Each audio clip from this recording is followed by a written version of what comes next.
नमस्कार, मैं हूं रवि केंत्रा। एचएनएम पर वक्त है क्वेश्चन आवर का।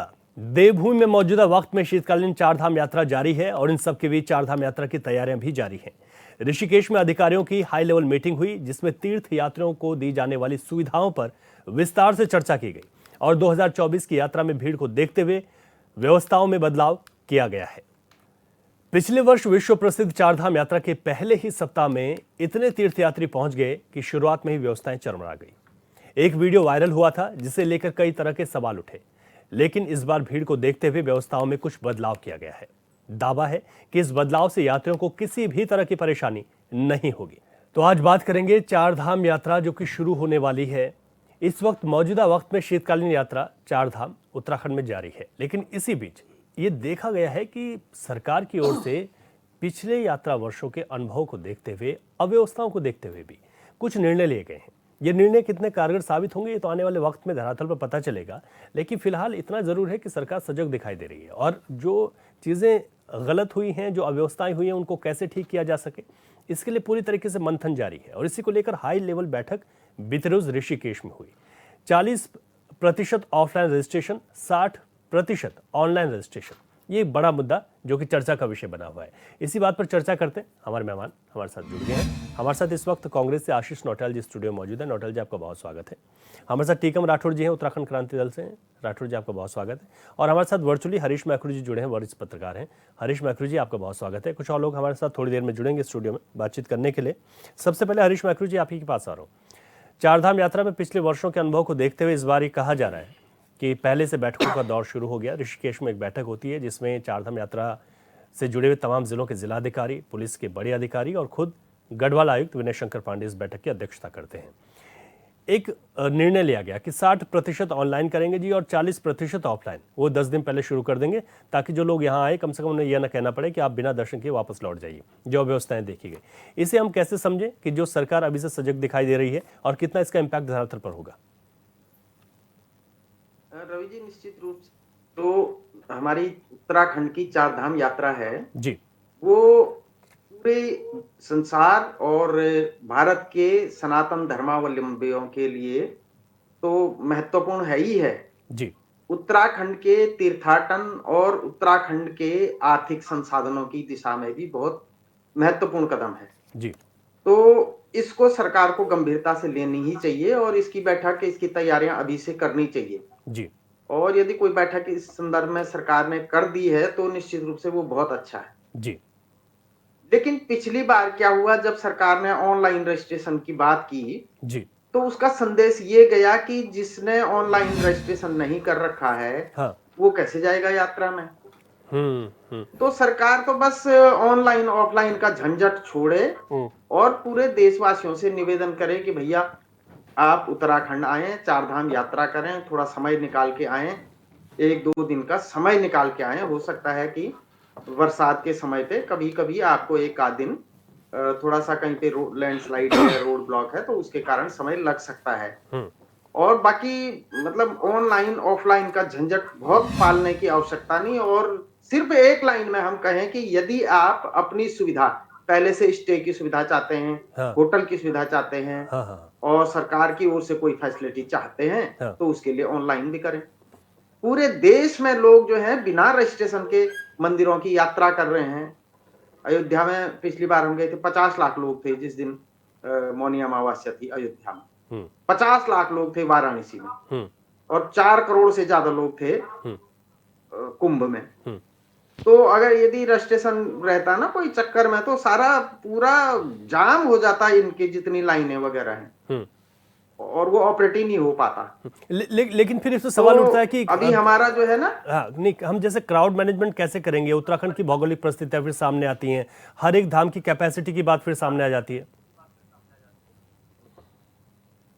ऐसा है रवि जी, पिछली बार भी जब क्राउड आया ना तो किसी ने नहीं थामा था। लोग अपनी व्यवस्था खुद करते हैं। उत्तराखंड में जो आते हैं जी, वो धर्मावलंबी आते हैं और नेचर लवर आते हैं।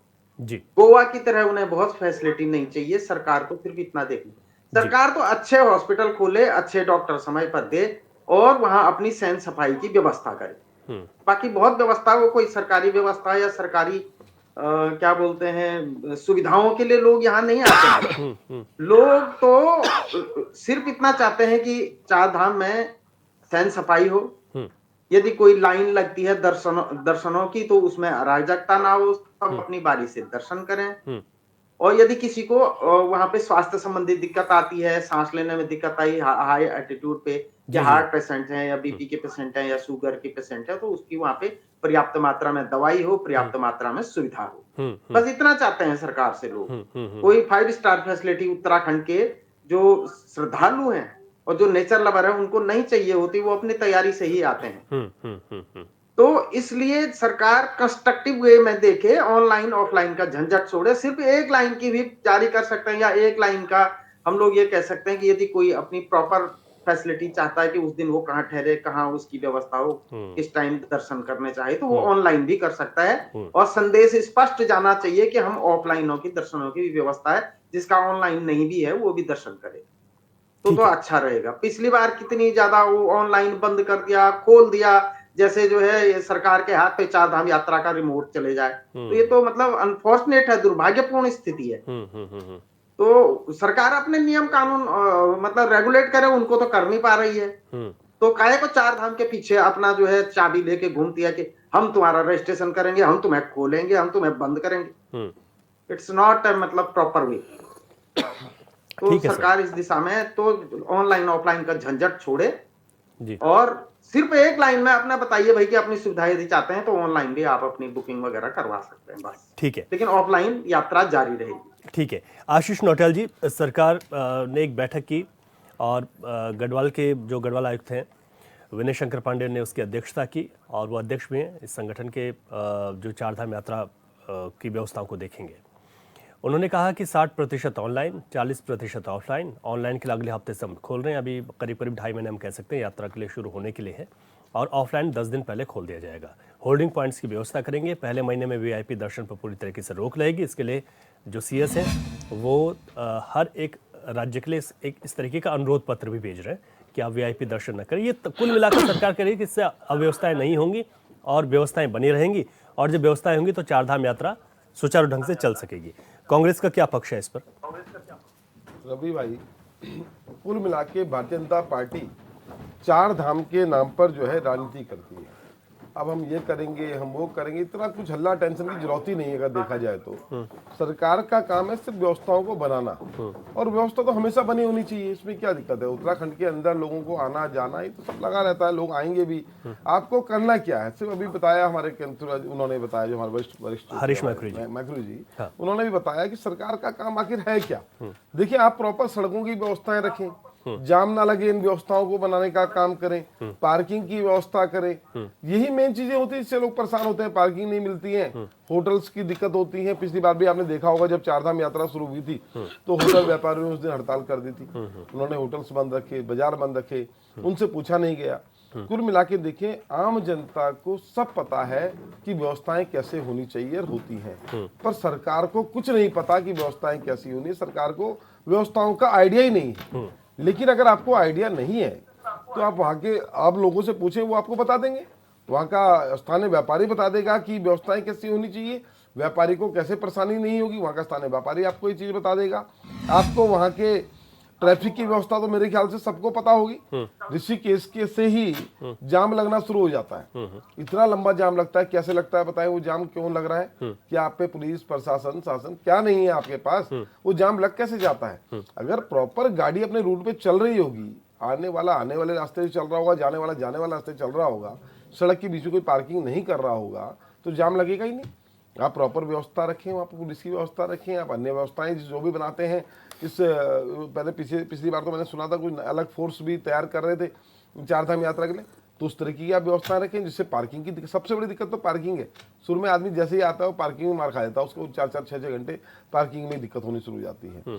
फिर आप ये जो ड्रामा करते हैं कि अब ऑनलाइन रजिस्ट्रेशन हो गया, बंद हो गया, इन सब में भी देखो लोगों की लाइनें लगवा दी जाती हैं। पिछली बार हरिद्वार में हमने देखा था जिस तरह लोग बैठे हुए थे, कभी इनका नेटवर्क नहीं चलता, कभी कुछ, हमेशा परेशानी रहती है। तो चार धाम के ऊपर राजनीति करना बंद करो। जनता आना चाहती है, उसे आना दिया जाए। और मुझे लगता है चारधाम यात्रा जो है आज की नहीं, पहले से ही होती आई है, हमेशा ही होती आई है। चार धाम तो पहले से है, कोई इन्होंने तो चार धाम बनाए नहीं। लेकिन हाँ, अब चार धाम के नाम पर राजनीति ज्यादा होती है और काम कम होता है। तो राजनीति करना बंद करो, जो व्यवस्थाएं हैं उनको बनाओ। ये शासन प्रशासन का काम है व्यवस्थाओं को बनाना। ये जो ढोल बजा रहे हैं, ढिंडोरा पीट रहे हैं, चार धाम अभी 4 महीने रह गए, अब इसे मीटिंग हो गई, अब ये करेंगे, अब वो करेंगे, जनता को भी गुमराह करने का काम कर रहे हैं। आप पे कुछ काम तो बचा नहीं भारतीय जनता पार्टी पे, तो उन्होंने कहा चलो कुछ लोगों को ध्यान ही डाइवर्ट कर दो, कोई इस पे ध्यान डाइवर्ट कर दो। कितनी बड़ी घटना अभी अमेरिका जो है हमारे नागरिकों के साथ किस तरह अमानवीय घटना कर रहा है। अगर ठीक है आप आदमी गलत तरीके से है, अनलीगल तरीके से हवाई जहाजें भेज रहे हो, हाथ पैर तो मत बांधो। तो भारत की क्या दुर्दशा कर दी मोदी जी ने जब से आए हैं सत्ता में। उन्होंने भारत के आदमियों की अगर ये दुर्दशा है तो समझो भारत की दुर्दशा है। वो है तो भारतीय, अमान्य हरकतें नहीं होनी चाहिए। अब मैं दूसरा सोशल मीडिया में देखा था, कोई अन्य देश है, उन्होंने कहा भाई हमारे आदमियों के साथ ये हरकत मत करना।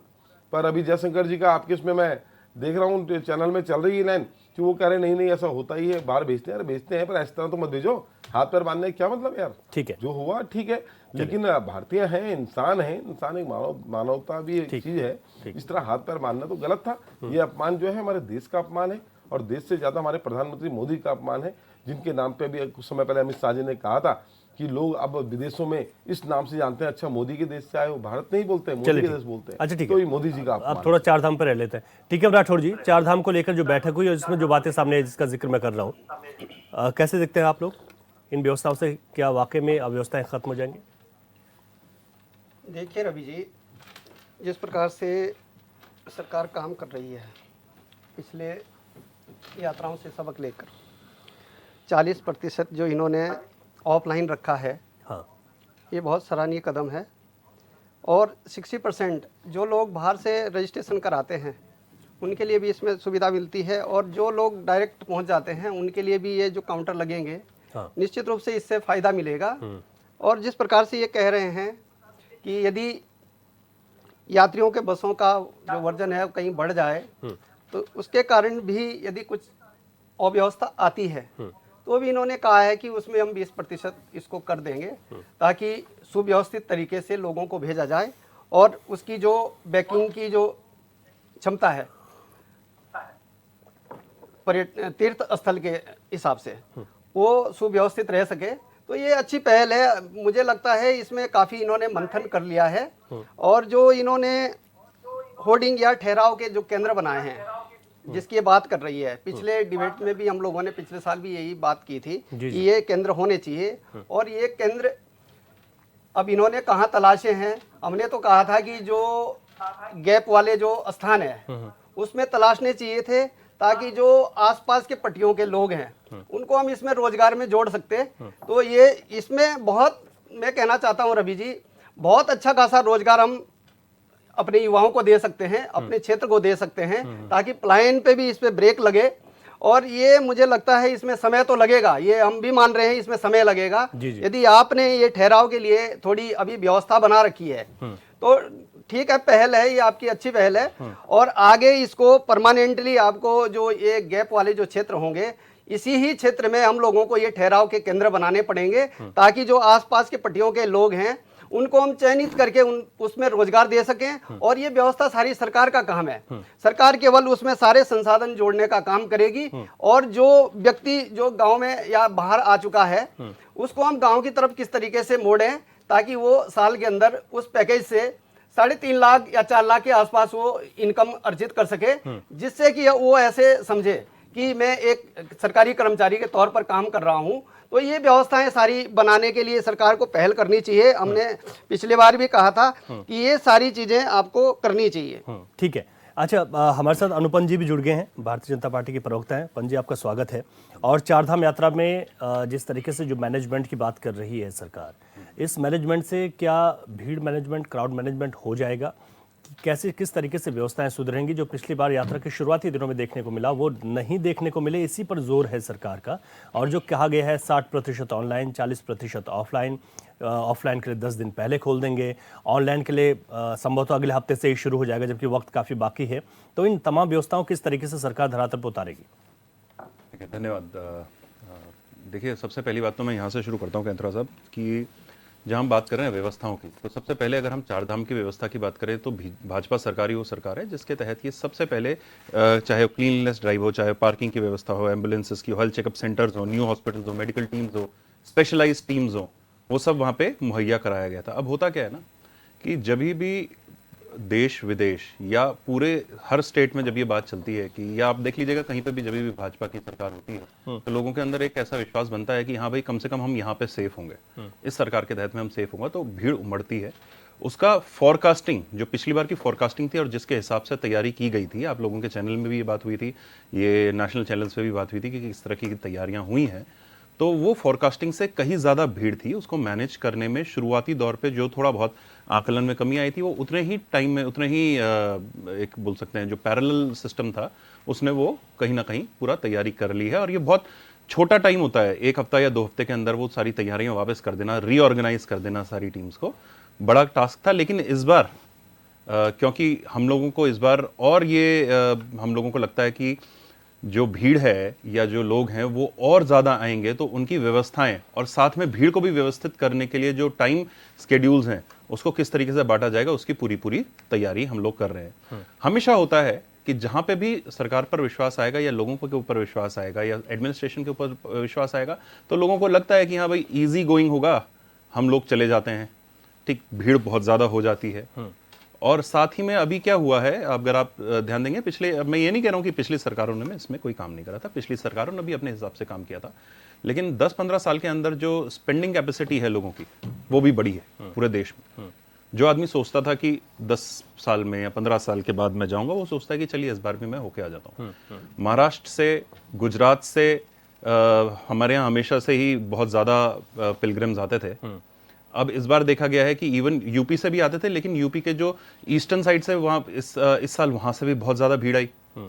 गुजरात से तो आ ही रही थी, गुजरात से भी इस बार एक्सटेंसिव नंबर्स में आए, विदेशों से कई सारे लोग आए, मध्य प्रदेश से बहुत भीड़ आई, जिसमें कि अमूमन, जो कि अगर हम गुजरात से बात करें, गुजरात से या कंपैरेटिव टू महाराष्ट्र वो कम होता था, ठीक है। राजस्थान से बहुत सारी भीड़ आई, और वो एक साथ में जब वो हुजूम आता है तो एडमिनिस्ट्रेशन में कहीं ना कहीं दिक्कत होती है। मैं हमेशा से बात करता हूँ कि कहीं ना कहीं जो पूरा केवल सिस्टम हमारा, या यानी कि जो इलेक्टेड गवर्नमेंट है, केवल उसी का नहीं, जो विपक्ष में बैठे हुए लोग हैं। और मैं तो हमेशा से कहता हूं कि जो उत्तराखंड की पार्टी है, जो उत्तराखंड क्रांति दल है, उसने विपक्ष का भूमिका इसमें निभाई है हमेशा से ही। कई जगहों पे टोकते थे, कई जगहों पे इस तरह के वो लोग हम लोगों को भी पॉइंट्स देते हैं कि जिसके ऊपर काम हो, और जैसा कि आप इस बार देख रहे हैं, इस बार उसके ऊपर भी काम हुआ है। कुछ एडमिनिस्ट्रेशन ने भी काम किया है, ब्यूरोक्रेट्स भी अपनी तरफ से पूरी जी जान लगा के उसके ऊपर बैठे, और हाईकोर्ट ने भी, अगर आप देखेंगे तो even from the time of corona, high court ने भी 1-2 बार में ये बयान दिया है कि जो व्यवस्थाएं ऐसे हालातों में भी गवर्नमेंट ने करी हैं वो सराहनीय है। 60-40 वाला जो रेशियो है, ये कैसे क्राउड मैनेजमेंट करेगा?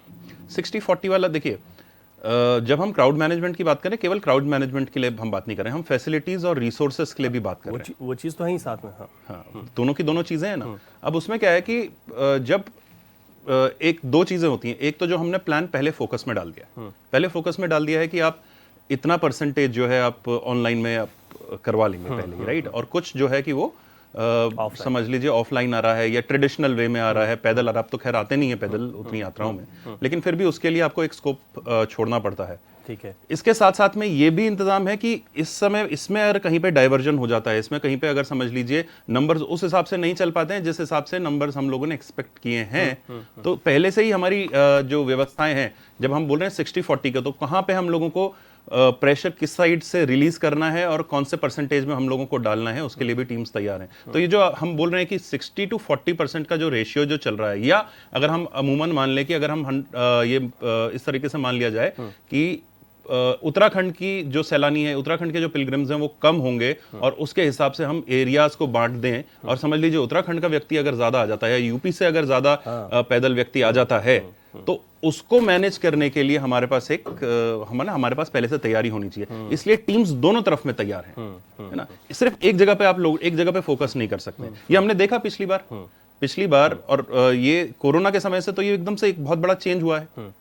लोग कई सालों से पैदल और अपने वाहनों से लोग पहले थोड़ा सा कम आ रहे थे। अब आप देखेंगे कि अपने वाहनों से लोग आ रहे हैं। पार्किंग की पहले व्यवस्था करने की आवश्यकता नहीं पड़ती थी, अब उत्तराखंड के बाहर भी अब हो सकता है कि कुछ समय के बाद उत्तराखंड के बाहर में भी हम लोगों को कुछ जगहें लेनी पड़े। तो क्या ये एडमिनिस्ट्रेशन कई सारे फोरकास्ट्स के ऊपर चलता है, उन फोरकास्ट के ऊपर ही और साथ साथ में कुछ फर्दर प्लानिंग, एक going ahead of the way, out of the way जाके भी कुछ प्लानिंग्स करी गई हैं। उसी का ये नतीजा है कि आज हम इस तरह का एक मैप पहले से बना के बैठे हैं। और ऑफ कोर्स वहाँ की जो लोकल पब्लिक होती है, जो लोकल एडमिनिस्ट्रेशन होता है, सेंट्रल एडमिनिस्ट्रेशन होता है, वो सब के सब हाथ में हाथ मिलाकर अब आगे बढ़ रहे हैं। इस चार धाम में हम शायद कुछ नए ऐसे रिकॉर्ड्स देखेंगे कि किस तरीके से मैनेजमेंट इतनी बड़ी भीड़ का होता है। ठीक है, ये तो मैनेजमेंट की बात थी। हरीश मैकुर जी, मैं आपसे एक बात और समझना चाहूँगा, चार धाम यात्रा में बढ़ती हुई भीड़ क्या खुशी की बात है पर्यावरणीय लिहाज से देखा जाए, या चिंता की भी बात है?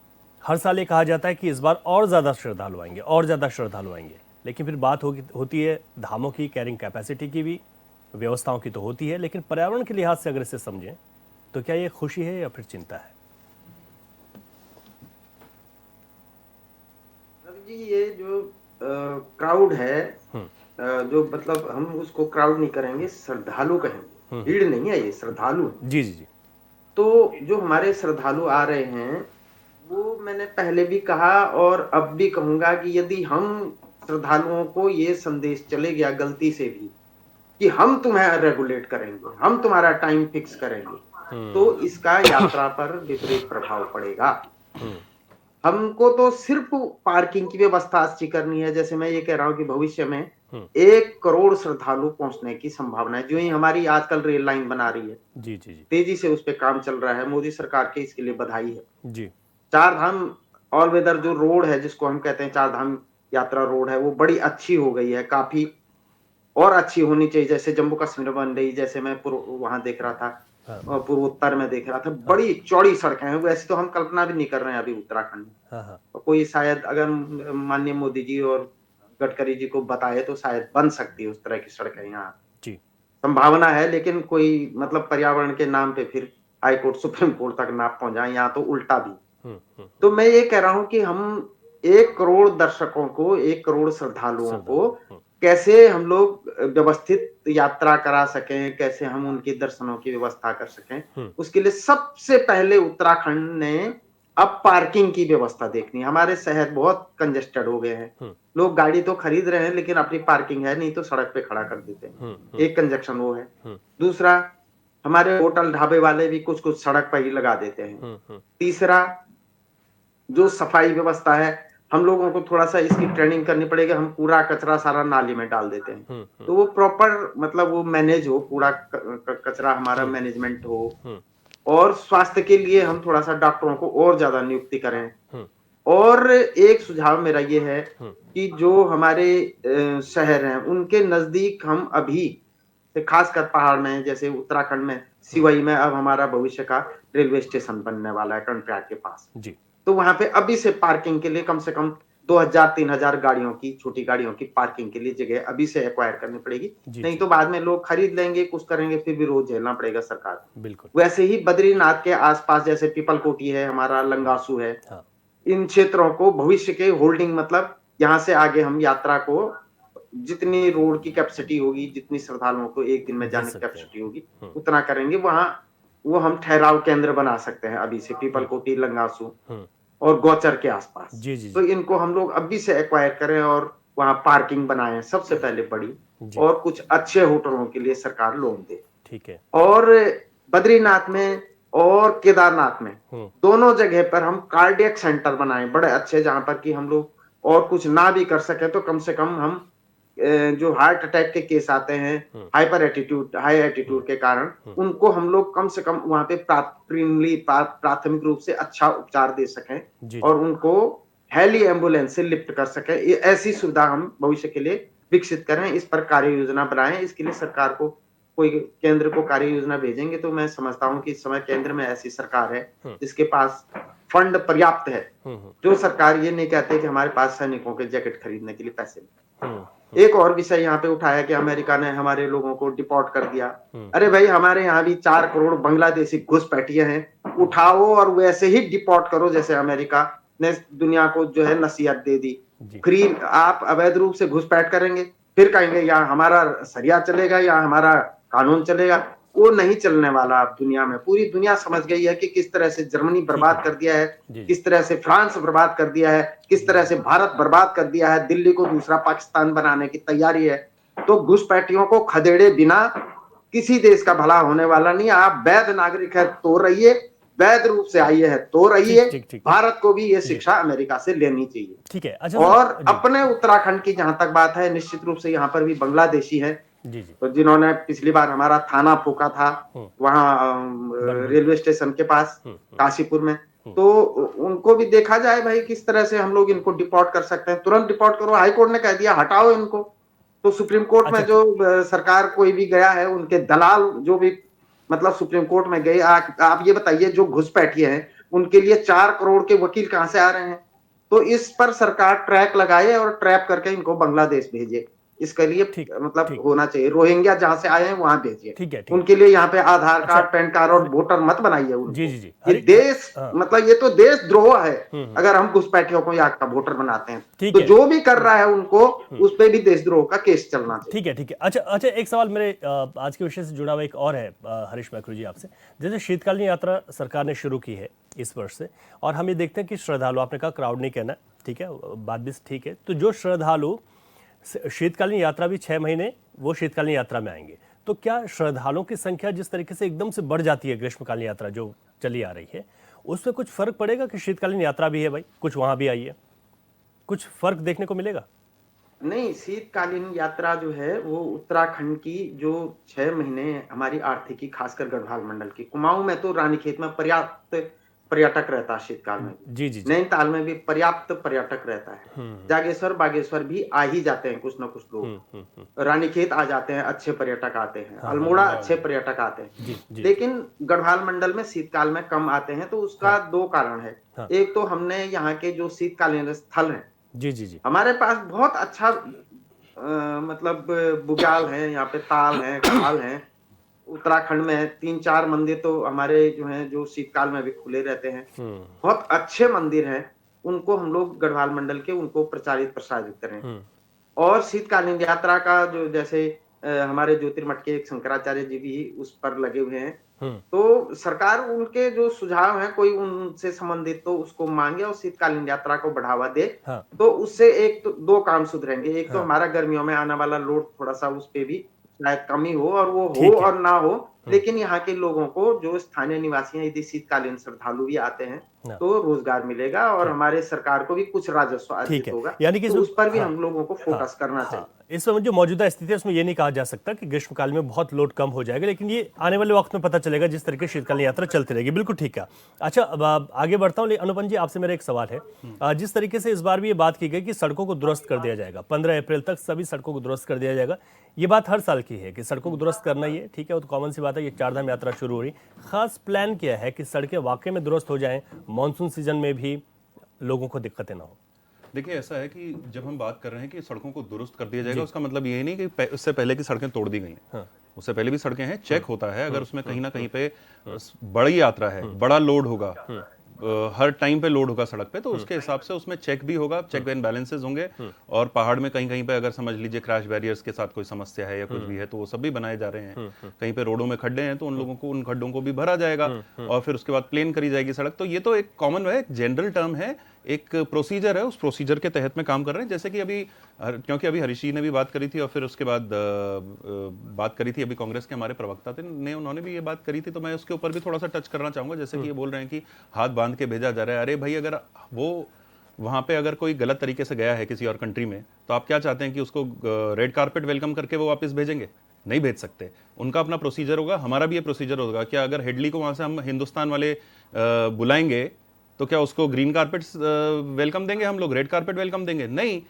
जो उस कंट्री में इलीगल, हम इलीगल वर्ड की बात कर रहे हैं, अगर इलीगल वर्ड होगा तो इलीगल तरीके से ही उनको वहां से करा जाएगा, क्योंकि वो हिंदुस्तान में, हिंदुस्तान के सरकार का उनके साथ में पैक्ट है, इसलिए वो भेजे भी जा रहे हैं without being punished over there. कानून में अगर वो वहां पे पनिश होंगे तो फिर उसके बाद ये यहाँ पे ट्राई नहीं होंगे। आप समझ रहे हैं ना, पहले पूरे ट्रायल्स के बाद में वहां से भेज के उनके ऊपर चार्जेस लगा के उनके परिवारों को भी तड़पाया जा सकता था, उनको जेलों में रखे। ये नहीं हो रहा है। अब बात आ जाता हूं मैं वापस चारधाम में, क्योंकि चारधाम से बार बार ये बात जो है वो भटक जा रही थी।